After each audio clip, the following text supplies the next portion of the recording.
এক পেগ দু পেগ এই পেগ শব্দের মানে কি জানেন? মদ্যপানে এমন মাপের গল্প অনেকের অজানা। নেপাল ও ভারতে পেগ হিসাবে পানির পরিমাণ মাপা হয়। এটি আশ্চর্যজনক মনে হতে পারে, বিশ্বব্যাপী পানিও শট হিসেবে পরিমাপ করা হয়।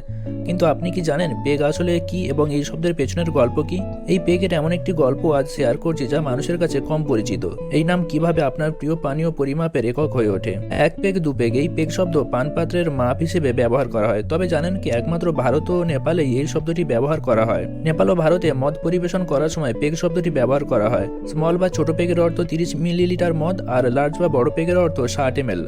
এর বাইরে রয়েছে পাতিয়ালা পেগ, সেটি 90 ml এর। এই পেগ শব্দের উৎপত্তি সুদূর ডেনমার্কে, সেখানে মদের পরিমাপের একক PAEGL, আর তা থেকেই এই পেগ শব্দের উৎপত্তি। অ্যালকোহল পরিমাপের একক হিসেবে এদেশে পেগ শব্দটি ব্যবহার করা হয়। স্মল ও লার্জ দুরকম পেগ মেপে দেওয়ারও কারণ রয়েছে। আসলে মদ্যপানের পরই আমাদের শরীর অ্যালকোহলকে বিষাক্ত পদার্থ বলে চিহ্নিত করে, সেটিকে বাইরে ফেলতে চায়, আর তখন আমাদের শরীরের বিভিন্ন অঙ্গ অ্যালকোহলকে ভেঙে অন্য রাসায়নিক উপাদান তৈরি করে। 30 ml মদ ধীরে ধীরে পান করলে তা আমাদের শরীর দ্রুত হজম করাতে পারে। আরও একটি কারণ রয়েছে অবশ্য। মদের বোতল বেশিরভাগ হয় 750 ml এর। এক্ষেত্রে 30 ও 60 ml পেগ ধরলে হিসেব রাখতেও সুবিধা হয়। মদ্যপানের ক্ষেত্রে অ্যালকোহলের হিসেবে একমাত্র ভারত ও নেপালেই পেগ হিসেবে রাখা হয়।